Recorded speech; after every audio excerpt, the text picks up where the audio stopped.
I'm here with Miss Kim Harris Gray. She's the owner of Roxie Creations events. I want to thank you for coming on my show and welcome you to my show. I'm so glad I was finally able to get to meet you. I think that I was referred to you about a little over a month ago. Yes. And we had been planning to get together. Yes. So obviously I want to talk to you about success and pick your brain about it, because my understanding, you have a very successful business, and I'm sure the listeners can learn a lot from you. Okay. So can you tell us a little bit about yourself and where you're from? Originally from Gaffney, South Carolina. That's a little bitty town going toward Blacksburg and Charlotte. I'm a little older, 39, been married for, oh gosh, he's gonna get me for this one, I know this one, 12 years. No, it's 12, it'll be 12 years this year. Mother of two. Believe it or not, this wasn't the career I thought I was gonna choose. I have a bachelor's in criminal justice. Oh, wow. just collecting dust. Yeah. But I wound up doing this for my kids. So I think I was bartending first, and then I think bartending just kept it rolling to different stuff and doing birthday parties for my kids. I just kept going from there. And growing from like little small things to kept moving up and moving up and moving up. Right. And then all of a sudden my ideas just kept, and then more people came to our parties. It's like, ooh, who made that? Where'd you buy it? I'm like, no, I didn't buy it. I made it. And so it revolved from there. Oh, okay. So what type of business is this? It's an event planning and decor. First, just start off as event, just the decor part. And then roll into the event planning, which I do. I plan out the whole birthday parties from start to finish, so the client does not have to worry about anything.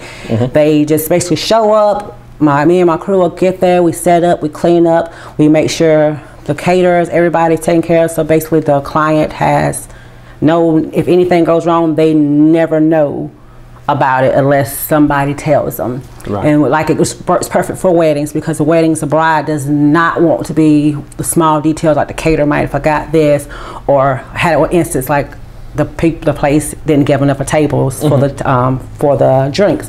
So we are taking the gift table, taking all the gifts out, shoving it in the closet, locking the closet, and dragging the table way on the other side of the event hall for them to set the drinks up. And she never knew that the suit wasn't fitting the groomsmen, because I bring a sewing kit, so I stitched it up real good because my granny taught me how to sew. So he couldn't tell. Cause you have to do stuff like that. So that's why I think I wind up doing both, combining both of them together. And we also do bartending sometimes. I'm growing a bartending crew. So that's how it's went so far. Oh, okay. And you kind of touched on it a little bit earlier, but what made you choose this type of business? My kids. Your kids? They're my heart. They really are. It's like when I did the ideas and do stuff, my mom, my husband were like, why are you going overboard? I'm like, nobody can. I said, they care. And when I would see their faces of the stuff that I made, it didn't matter if it was just everybody didn't show up. It's just seeing the sight on their faces. And then when it got there, some people will show up like, where did you get that from? Like, I made it. So it's like, can you make this for me? Can you make that for me? And I'm like, okay, me being not thinking, charge people, Kim. But it's like I did it because it's out of the kindness of my heart, because I love creating. It's like making stuff. That's why I got with Roxie Creations, because I create mostly what I make. Oh, okay. So you would say the driving force of you becoming an entrepreneur was your kids? Yes. I wanted them to see what it's like when you work hard for something, that you can accomplish it. Right. And starting out with business, a lot of us work a lot of hours, and some people don't know what it takes to start a business, as far as the number of hours you're working and the dedication it takes. Just roughly, about how many hours a week, or just starting up, how many hours a week or a day or something that you? It's, oh gosh, sometimes they blur into each other, because I work during the day, sometimes night. So even I'm on my lunch break, I'm working. I'm going down the road car, I'm working. So it's like having 2 40-hour jobs, because you really have to put a good bit of time, research into it. So it's like some weeks I don't sleep because I have insomnia, because I'm sitting there constantly thinking and working. So like when you own your own business, I learned, at first I was like, okay, I'll go to bed, but if you want to be successful, you have to push yourself. So that means lack of sleep, means not doing what you want to do because you have to sacrifice that time to make it successful, because without you investing time, it's not successful. So you will put like a good 40, 50 hours in. Exactly. And that's what you see a lot of folks, they fail at, is Yes. they don't understand that you have to work. Yes. You absolutely have to work, and you got to put the time in. And a lot of once they start putting that time in, they give up. Yes. They throw their hands up in the air and they walk away from it. And that obviously is not what you're supposed to do when you want to become successful in your business. What was did you have any fears, or what was your greatest fear in opening your business? Not being successful. People looking at what I do and saying, okay, well, I can just do this myself, like you said, but when they start the effort, like, okay, maybe I can't do this myself. Or feeling like little insecurities when I do see other people who do it, and I look at their stuff versus mine, because you're your worst critic. And it doesn't matter what somebody said, because I can look at something 1,000 times to find all the flaws, but somebody else won't find it. So that's like still sometimes it's my downfall, but that's my fear of not being successful and not completing something to the vision that I see it or the client sees it. Right, right. And obviously I know that's what you saw, but obviously you're successful now. So just to help the listeners, how do you define success? How to define success is, being successful is being happy in what you do. The money will come, because when you first start your business, it's not going to be instant money. You have to grow it. Exactly. And that's what I think being successful is. You have to put that time, effort, even if it doesn't get to where you see other people at. Lord, this is your blessing, your gift. And that's what makes me feel like I'm successful. And I am successful because I do it. I complete what I have to do. And then it's nice when somebody's there and say, hey, you have a business card. And that's, to me, that's what means being successful. Just doing what's true to yourself, no matter what. And you kind of said a little earlier, right before we start talking about success, a little bit of adversity. You kind of a little hesitant as far as, the business, the fears, that type of thing. Have you ever had to handle any adversities? I know with me, I had some of the naysayers, and they say, "Oh, why are you doing this? Yes. This won't work," or this doesn't make sense, or they come at you like that, and until they see it actually happening, they don't understand it. So, have you ever had to deal with any adversities or naysayers? Yes. Even at the parties I could be at. There's always somebody who said, well, I could did that bad. I'm like, okay, that's good for you. I said, well, you want to give it, I never try to be negative about it. I said, well, you can always come help me, try to, cover it up a little bit. But you do have naysayers who would say that. I think it was clear as me as I was asleep, or I was not dreaming.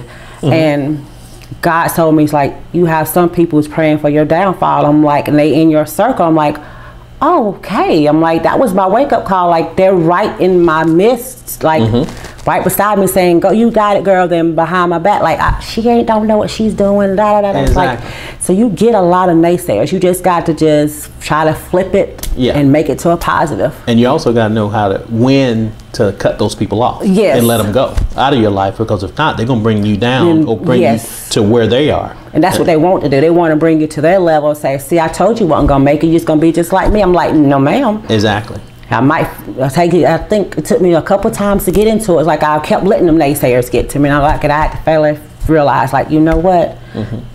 I got to believe in myself, not what they believe, what I believe. And that's how you have to go. Because they can't see your vision. The only person that can see your vision is you. Yes. Where do you get your entrepreneurial spirit? Were your parents entrepreneurs? My daddy was, and still is. First he started off cutting wood. When we started from Gaffney, it's a little town off of Gaffney. It's like we stayed deep in the country with cow pastures and all that stuff. And my pops had still has acres of land, so he would go back there and cut wood, and we would go out there with him. He would cut wood, put it on the back of his truck, and he'll go out and sell the firewood. So it fall from there. My cousin, just a little shameless plug. Sorry, I looked at that. Yes, sir. The shameless plug. My cousin, he has his own restaurant. He's a preacher, and he has his own restaurant. Oh, okay. Yeah, and he does it outside. Like, he do it outside his church, and he's like, it's in my blood, I guess, because like he does it. Then my cousin on my mom's side, he's done started up a food truck. So it's like it's in me. We just have to learn how to bring it out. Exactly. So obviously you have, like you said, you have family members that have doing things as well as you. So what are some of the sacrifices you've had to make in opening your business? I know for me, some of the sacrifices is time, like with my daughter. Yes. Or there's things I may want to do. I may want to go to the mountains every weekend. I may want to go, you know, fly here, fly there if I could, but I can't because this is what I'm dedicated to. Yes. You know, are there any sacrifices that you have had to make? Same time with my kids, my husband, my friends. They're like, you want to go out somewhere? I'm like, I can't because I have an event I'm coming up and I got to fine tune it.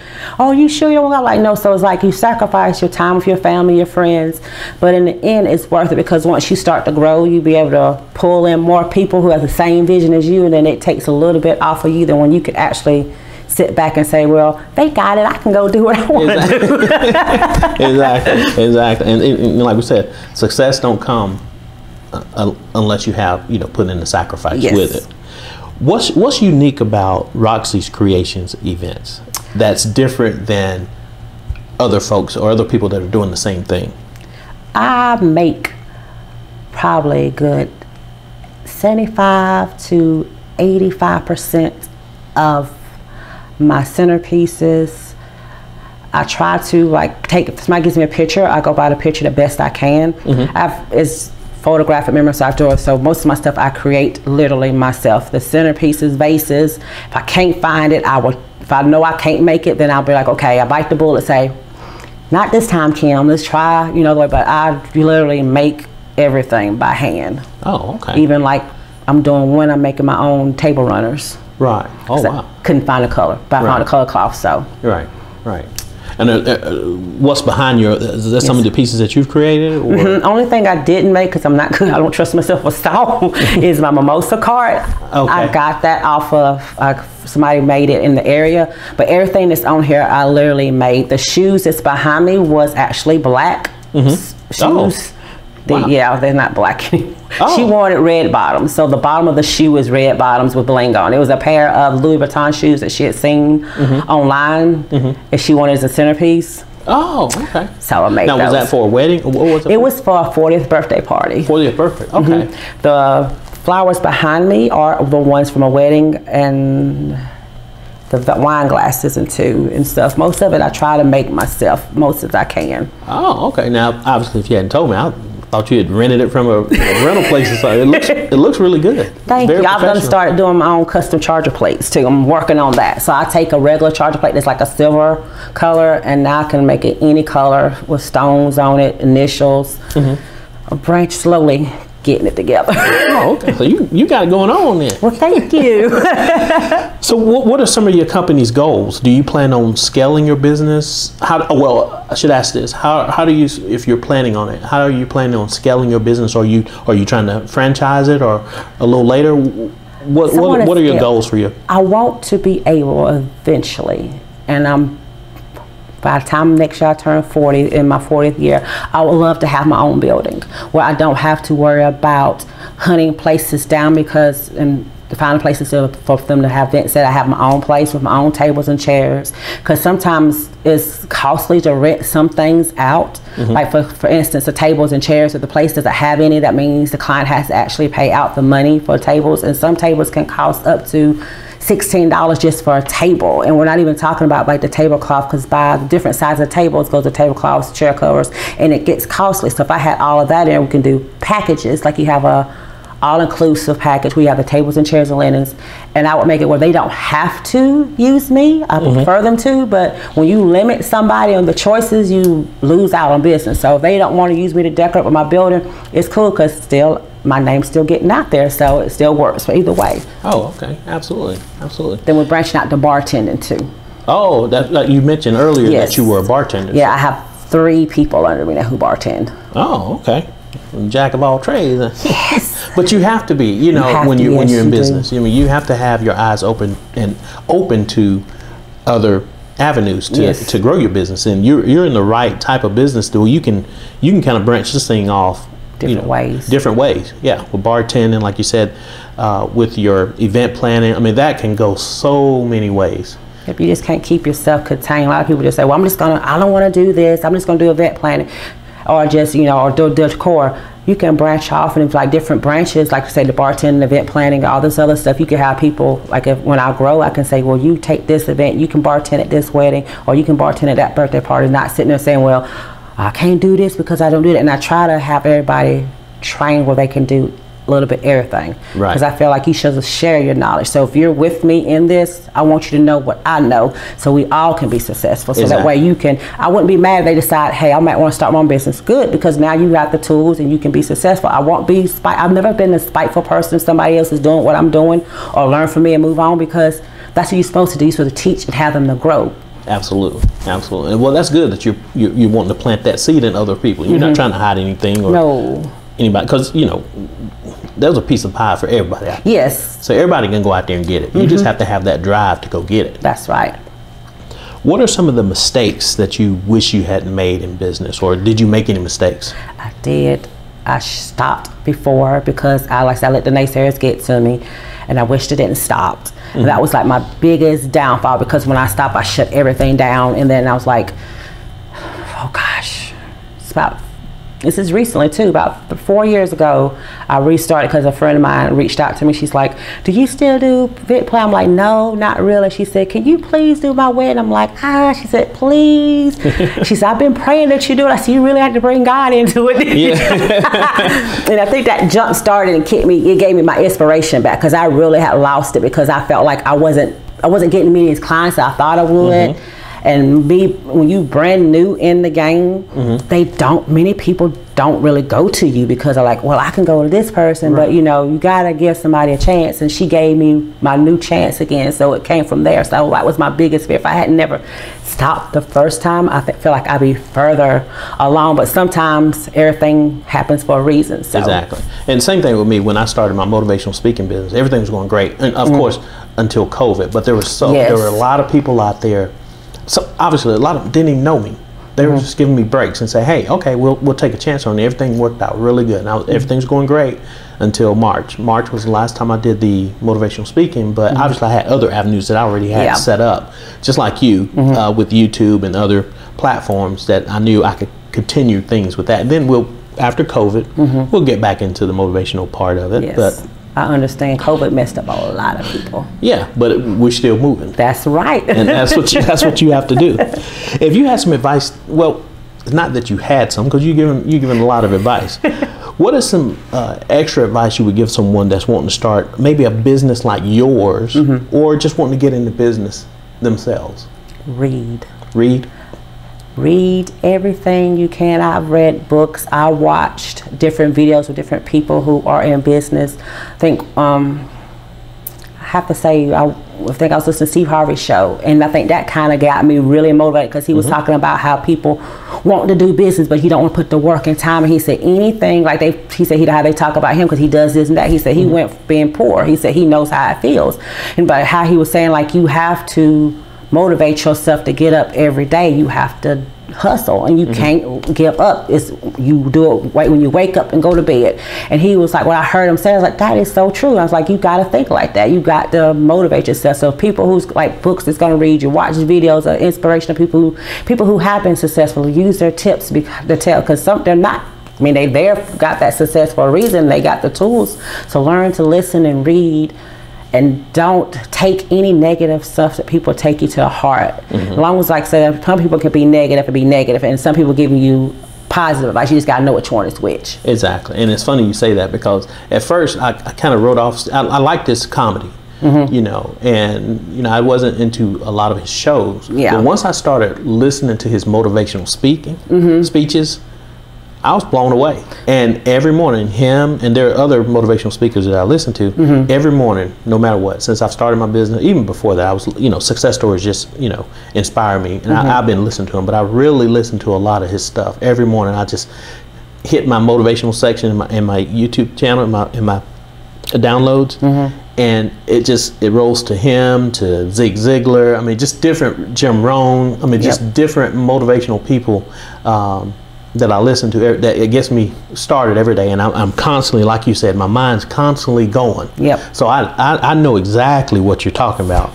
it's just something in you that just, you know, it's there. It's the fire. You got to keep throwing the wood, feeding the fire, throwing the wood in and keep it going. Because if you once you let it get down too far, then you don't let, as you said, the people done told you you're gonna let them burn that fire down. Just keep taking their negativity and feeding it, just feeding it and showing that you can be successful.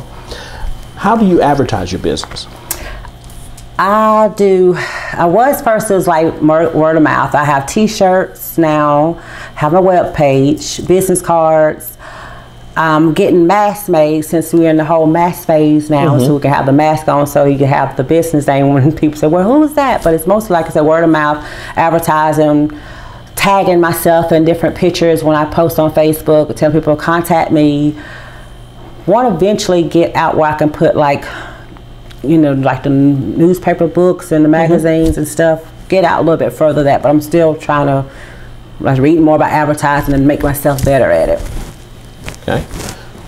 What is your favorite aspect of becoming an entrepreneur or a business owner?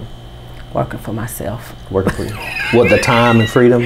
Yes, even right now, like even, it's to think about just knowing you made something out of nothing. It's just, that's what I think being an entrepreneur is, you learn from your own mistakes, you perfect it, but it's just nothing like owning something that is yours and can't nobody take it from you, because it's yours. It's your piece, it's your mind, it's yours. It's like it's like one of your children. It's yours. You done grew it from a small dream idea into some big, beautiful thing, and you just want to just protect it. So that's how I look at it. Absolutely. And getting back to success, what mindset helps you continue being successful? And I know you've hit on it here and there and out, but what mindset do you think people have to keep themselves successful? You have to be faithful. You have to be fearless. Try, even though doubt will approach in your mind, you got to push it back, because doubt is like the devil. It just wants to just keep popping up and popping up and popping up. It doesn't matter when you do get successful, them thoughts will still come, and you have to just think, okay, close your eyes, breathe, think about it, and don't let it bog you down and keep you down. You just got to keep, I say, motivating your own self, basically, because that's how you get through. Absolutely. Absolutely. And how do you generate new ideas for your business? How does that come about? Because you got your hand in a lot of stuff. This is going to sound crazy. Dreams. Most of my stuff comes to me in my dreams, believe it or not. My husband will tell y'all, I will have a book right beside our bed, and I could be in the best sleep in the world, and I know it's God gives me the idea, and it's like, okay, this is the idea. And I'll wake up and I'm like in my head sketching, and I'm drawing the picture out, and I'm like, okay, I got this. And sometimes I'll see something on TV or Pinterest, but mostly I get like a thought from my dream, and I'm like, okay, I'm going to try this vision out and see how it works. And that's how I get some of my ideas. Oh, okay. I said it was a little weird when I said it. No, that's pretty good. I mean, I do the same thing. I mean, I think a lot of us, we think that way. We have those dreams because, you know, my mind's constantly working. Yes, you don't. It doesn't rest. When you want to rest, your brain's like, okay, wake up, like, no, I want to sleep. Exactly. Well, with like you said, with the dreams and everything, let me go in a little bit different direction. Okay. But if you wrote a book about yourself and your experiences in business or just experiences in life, what would you name that book, and why would you name it that? It's funny because I have one I'm working on. Oh, wow. So what's the name of it? It is Perfectly Imperfect. It goes from my whole life struggles, because just a touch, I have depression and anxiety. So it played a whole lot with my fears and stuff. So I was writing about that. My mentor, Frida Campbell, she told me, you know, write your thoughts down, write your fears down. She said, because it could be inspiration to somebody else. And that's basically how I got started, because it's part about my business, because it kind of, that depression, anxiety want me to get out that mode of letting myself beat myself down, others messing with me. I let that grow. So it talks about my business, how I started my business, about how I take my issues and flip it and make it to a positive thing. Oh, wow. Well, that's great. Yeah, that's I told you I was going to shock you. Yeah. That's real good. Well, thank you. Well, listen, Kim, I want to thank you for agreeing to be on my show, and obviously your words are going to inspire a lot of people, I know for sure.